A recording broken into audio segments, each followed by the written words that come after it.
কিরে মোড়া, তুই কি খাইয়ে এত মোড়া হলি? আমি তো বুঝলাম না। কিছুদিন আগেই দেখলাম তুই একদম শুকনা ট্যাং ট্যাঙা ছিলি, আর এখন দেখি মোড়া হইয়া একদম হাত পা ছড়িয়ে দিয়েছিস। ব্যাপার কি? হ্যালো এভরিওয়ান, আসসালামু আলাইকুম। কেমন আছেন আপনারা সবাই? আলহামদুলিল্লাহ, আমি তো অনেক ভালো আছি। আশা রাখছি আপনারা সবাই ভালো আছেন। আমার লাউ গাছগুলো কত চমৎকারভাবে বাড়ছে, নিশ্চয়ই দেখতে পাচ্ছেন। কিভাবে আবার মোটা হবে? এই মোটাদের এভাবে বলবেন না। এরা এদের মায়ের বুকের দুধ খেয়ে মোটা হয়েছে। জি হ্যাঁ, এই মা এদেরকে যে যত্ন দিয়েছে আর যে খাদ্য দিয়েছে, এর ফলে এরা কেন বাড়বে না? তো চলেন আজকে আমার গার্ডেনের ভিতরে লাউ গাছের যে আপডেট, সেটা আপনাদের সাথে একটু শেয়ার করি। আর আজকে খুবই জরুরি ভিত্তিতে একটি খাদ্য দিব, সেই খাদ্যটি আপনাদের সাথে শেয়ার করি। সবার শুরুতে দেখাচ্ছি এই যে আমার বাঁশলাউগুলো। আলহামদুলিল্লাহ, বাঁশলাউ না, বাঁশলাউ গাছগুলো খুব চমৎকারভাবে উপরের দিকে উঠেছে। তাছাড়া আমার বিন্দুলাউ থেকে শুরু করে সমস্ত হাজারি লাউ, বিন্দুলাউ, সবগুলো ডায়মন্ড লাউ আপনারা দেখেন যে কি অবস্থা। প্রত্যেকটি এই যে দেখেন আপনার ডায়মন্ড লাউ কিন্তু বিন্দু লাউ থেকে শুরু করে সবকিছু ধরে গেছে। তাছাড়া কি চমৎকারভাবে ছেলে এবং মেয়ে ফুল সমতালে ফুটেছে। আমার এই গাছের 1G কাটিং আপনাদের সাথে নিয়ে করেছিলাম। 2G কাটিং আমি নিজেই করে দিয়েছি, কারণ আমাকে অনেকেই কমেন্ট করেছেন যে আপু 1G 2G কাটিং দেখানোর কিছুই নেই, কারণ এটা সবাই জানে। আমি অনেক কষ্ট পেয়েছি, তারপরও আপনাদের সাথে শেয়ার করেছিলাম 1G কাটিং কি, তাই 2G কাটিং রাগ করে আপনাদের সাথে শেয়ার করিনি। যাই হোক, 2Gর ডালে আমার প্রচুর পরিমাণে লাউ এসেছে। শুধু তাই না, লাউয়ের পরাগায়ন থেকে শুরু করে পলিনেটও হয়ে গেছে। ভিডিওটি শুরু থেকে শেষ পর্যন্ত দেখেন, তাহলেই বুঝতে পারবেন কত হেলদি ও কত সুস্থ আছে গাছগুলো। 2G কাটিং এর পরই দেখলাম যে আমার গাছে হচ্ছে প্রচুর পরিমাণে ছেলে ফুল মেয়ে ফুল এসেছে। আপনারা নিজেরাই দেখতে পাচ্ছেন। শুধু তাই না, আমি আজকেও কিন্তু বেশ কিছু লাউয়ের পরাগায়ন করেছি। এই যে আমি একটু দেখাচ্ছি, কইরে বাছাদন আস আস আস, এই যে দেখেন লাউয়ের কিন্তু এই যে পরাগায়ন করে দিয়েছি। এই যে দেখেন এই লাউটা পরাগায়ন করেছি। ভেতরের দিকে আরো দুইটি আছে যার পরাগায়ন করেছি। শুধু তাই না, আমি 2G কাটিং করার পর এই যে দেখেন পরাগায়ন করার পর আমি কিন্তু পলিনেট করে দিয়েছি। এই যে দেখেন দুটি লাউয়ের কিন্তু পলিনেট হয়ে গেছে। আলহামদুলিল্লাহ, এগুলোর পরাগায়ন শতভাগ হয়েছে। এখন নিচ দিক থেকে ফুটো আছে, কোনো মাছি গিয়ে লাউগুলোকে আঘাতপ্রাপ্ত না করলেই লাউগুলো পুরোই বেঁচে যাবে। তো এই যে দেখতে পাচ্ছেন যে কত চমৎকার ভাবে গাছগুলো বেড়েছে। এখন যখনই দেখবেন যে গাছে ছেলে ফুল আর মেয়ে ফুল সমানে এসেছে, এই স্প্রাউটিংটির পর আপনাদের খুবই জরুরি একটি খাদ্য ব্যবহার করতে হবে। সেটা কি, সেটাই চলেন শেয়ার করছি। খাদ্যটি দেওয়ার আগে আপনাদের জানতে হবে এই যে নিচের দিকে যে পাতাগুলো আছে, সেই পাতাগুলো কিন্তু আপনাদের কেটে দিতে হবে। আসলে আমার এত সমস্যা হয়ে গেছে, এখানে আমি হচ্ছে লাল শাক, ডাঁটা শাকের বীজ দিয়েছি।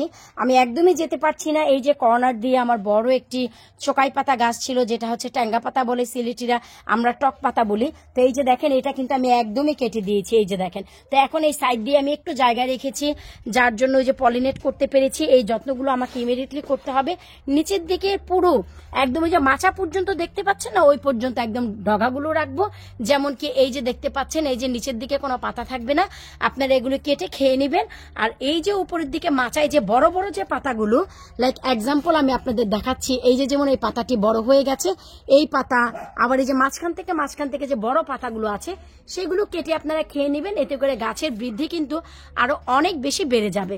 তো চলেন এখন কি খাদ্য দিচ্ছি সেটাই আমি শেয়ার করি। এই যে দেখতে পাচ্ছেন আমার বড় সড়ো আকারের একটি স্প্রে বোতল, এটার ভিতরে আমি হচ্ছে 2 লিটার পানি নিয়েছি।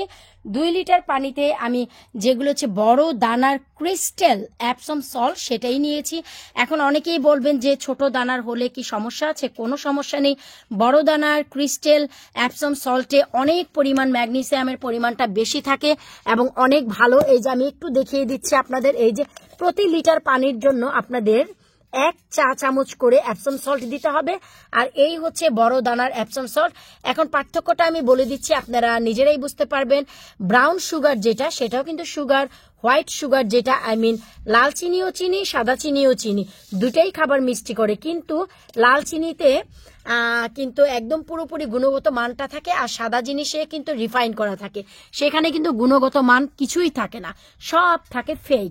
ঠিক তেমনি যখন এটা বড় দানার থাকে, প্রসেসটা কম থাকে, যত ছোট হয় প্রসেস ততই বেড়ে যায়, তাই গুণগত মানও কমে যায়। তাই আমাদের এই যে জিনিসটা, এটার ভিতরে 2 লিটার পানিতে 2 চা চামচ অ্যাপসম সল্ট দিয়ে ভালো করে শেক করে নেড়ে তারপরে হচ্ছে মিশিয়ে নিতে হবে। এরপর আমি যেহেতু একটু খাটো তাই আমি একটি স্টেপের ব্যবহার করব। এই যে দেখতে পাচ্ছেন এই স্টেপটি আমি ব্যবহার করব। কেন চলেন সেটাও দেখাচ্ছি। এরপর স্প্রে বটলটি আমি কাঁধে নিয়ে এই যে দেখেন স্টেপের উপর পাড়া দিয়ে উপরের দিকে উঠে গেলাম। এখন আপনাদের যে কাজটি করতে হবে এই যে দেখেন প্রত্যেকটি পাতায় পাতায় ফুলে ফুলে আগায় আগায় ডগায় ডগায় ছেলে ফুল মেয়ে ফুল সব জায়গায় আপনাদের এই অ্যাপসম সল্টের যে পানি সেটা স্প্রে করে দিতে হবে। কারণ হচ্ছে গাছে যখনই স্প্রাউটিং শুরু হবে ছেলে ফুল মেয়ে ফুল আসা, সেই স্প্রাউটিং গুলোকে এই কলিগুলোকে টিকিয়ে রাখার জন্য ম্যাগনেসিয়ামের অনেক প্রয়োজন। আর ম্যাগনেসিয়াম থাকার কারণে আপনাদের সূর্যের তাপ থেকে যে খাদ্যটা শোষণ করবে তার ফলে আপনাদের এই প্রত্যেকটি স্প্রাউটিং যে জিনিস ছেলে ফুল মেয়ে ফুল কোনোটাই পচে যাবে না, নষ্ট হবে না, শতভাগ টিকে যাবে। তাই যখনই গাছে স্প্রাউটিং শুরু হয় মেক শিওর আপনাদের কিন্তু এই কাজটি করণীয় আবশ্যক। এই ছোট ছোট স্টেপগুলো ফলো করলে দেখা যায় যে আপনাদের গাছে অধিক থেকে অধিক ফলন পাবেন। যেহেতু ইউকের ওয়েদার একদমই খারাপ, খুব অল্প সামার পায়, তাই এই কাজটি করা খুবই জরুরি। যারা লম্বা সম্বা আছেন তাদের কিন্তু স্টেপের প্রয়োজন নেই। আমি যেহেতু ভাই খাটো মানুষ তাই স্টেপের প্রয়োজন আছে। তাই এক কর্নার থেকে নিয়ে আরেক কর্নার পর্যন্ত একদম আগা ডগা মাথা পাতার এই পাশ ওই পাশ সব পাশে দিয়ে দিবেন, যার ফলে দুটি লাভবান হবেন আপনারা। প্রচুর পরিমাণে আরো স্প্রাউটিং শুরু হবে, প্রচুর ছেলে ফুল মেয়ে ফুল আসা শুরু হবে এবং যেগুলো এসেছে সেগুলো শতভাগ টিকে যাবে। তাছাড়া সব থেকে ইম্পর্টেন্ট, অনেকের গাছের পাতা হলুদ হয়ে যায়, বিটুইন 2 to 3 ডেজের ভিতরেই আপনাদের এই গাছের পাতাগুলো খুব চমৎকার গ্রিনিশ সবুজ হয়ে যাবে। এটা আমি আপনাদের গ্যারান্টির সাথে বলে দিচ্ছি। আপনার গার্ডেনের যে কোনো প্রান্তে লাউ গাছ যদি থেকে থাকে এই কাজটি কিন্তু আবশ্যক করণীয়। এই যে দেখেন কত চমৎকার গ্রিনিশ আছে, এই ম্যাগনেসিয়াম পাওয়ার কারণে কিন্তু গাছের পাতা অলওয়েজ সবুজ থাকবে।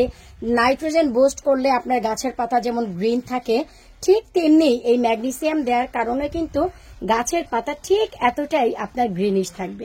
আলহামদুলিল্লাহ, এটা বলার অপেক্ষাও রাখে না। আপনারা নিশ্চয়ই দেখেই বুঝতে পারছেন আমার গাছপালাগুলোর অবস্থা কি। দেখেন, শুকর আলহামদুলিল্লাহ, এত খারাপ ওয়েদারেও এরা ভালো আছে। কিভাবে আছে?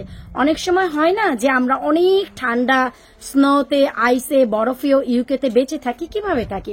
কারণ রাইট প্রোটেকশনের কারণে আমরা মোটা মোটা জ্যাকেট পরি, এটা সেটা পরি।